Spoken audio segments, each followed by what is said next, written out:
Let's go! It's Power Hour SCC, and today I'm going to show you some of my favorite defensive plays from Week 2 and what these critical teams can do to build on it. Starting off here with Tim Banks, okay?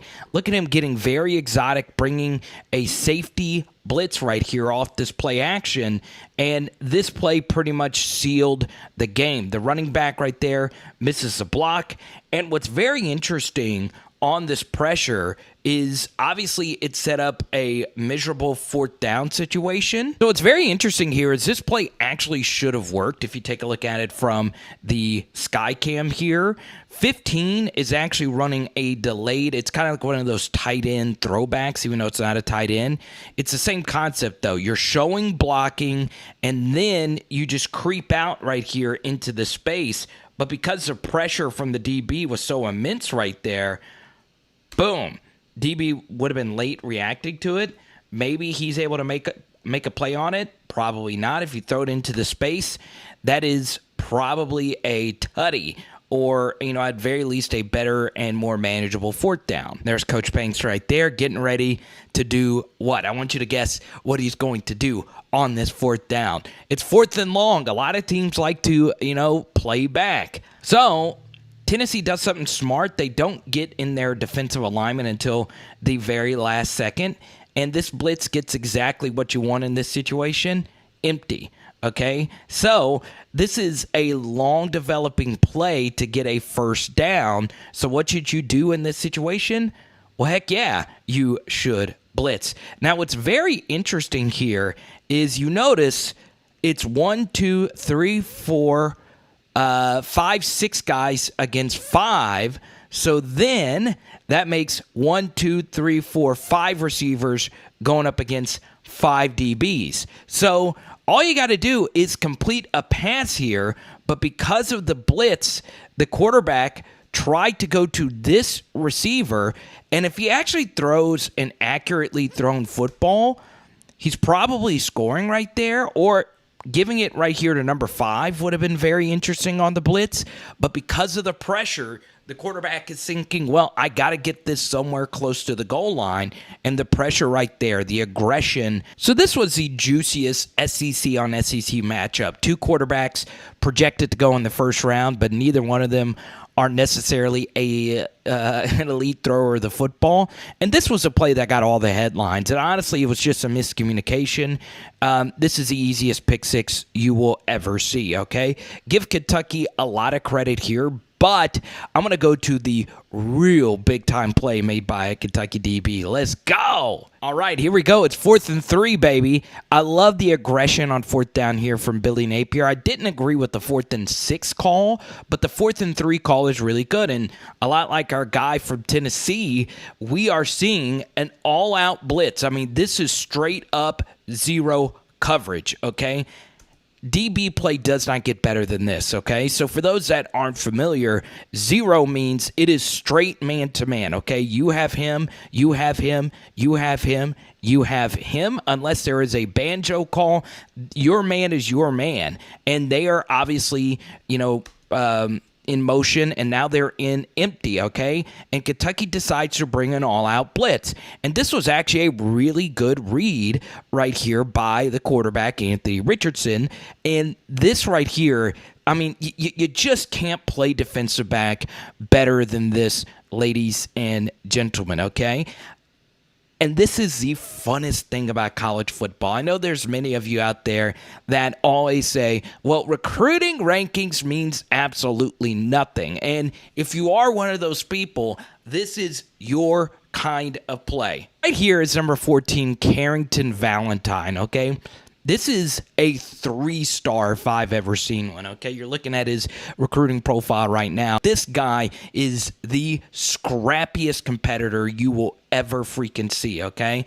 Man, oh man, oh man. This rep right here, okay? And he is an outside the top 1,000 3-star. And here he is going up against Jaquavion Frazier, okay? A really high level, now not an elite 5-star, but a top 200 4-star recruit, and has a massive, and I mean massive, size advantage, okay? And here's Brad White, the defensive coordinator for Kentucky, pretty fired up.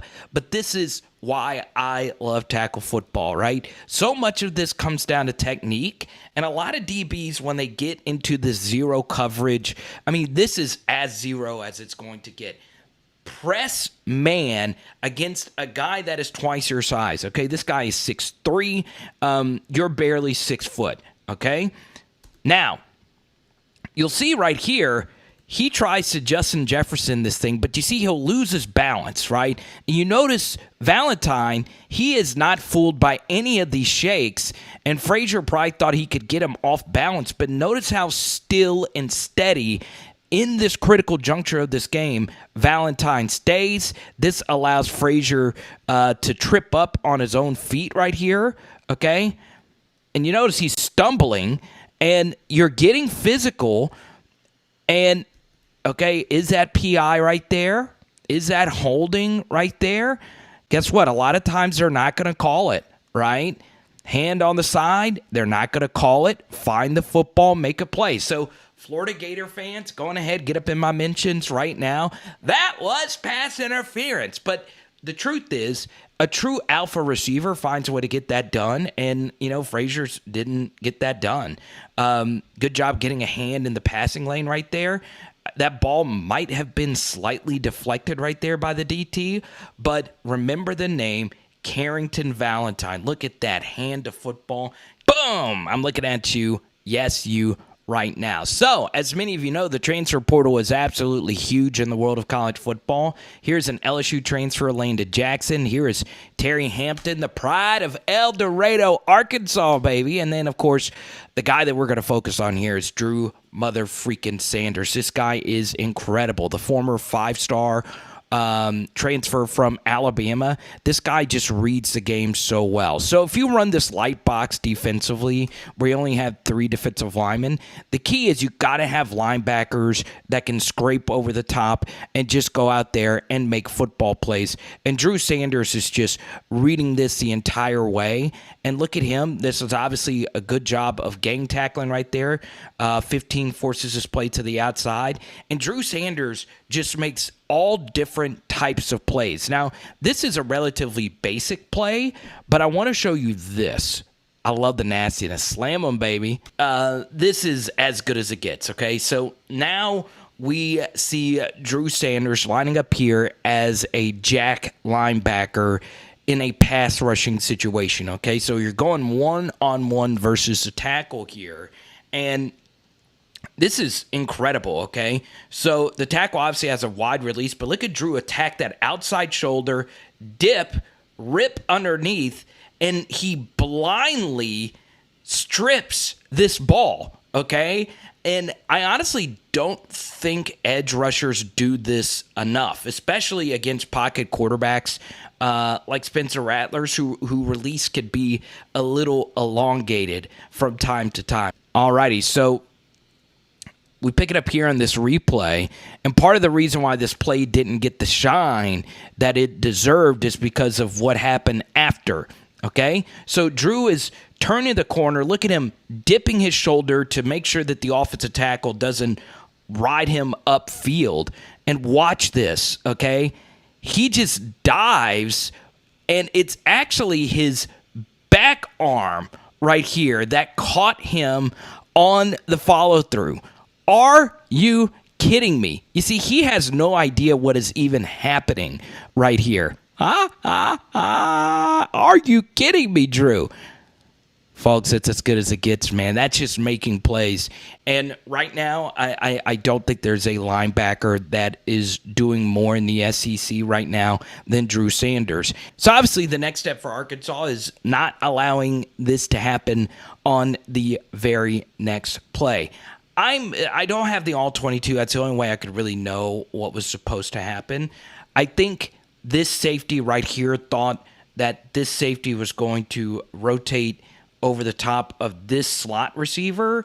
Instead, the safety ran over here with Hudson Clark, the corner, and this looks like this should have been quarters, right, where this corner is covering this fourth, this safety's covering this fourth, this safety's covering this fourth.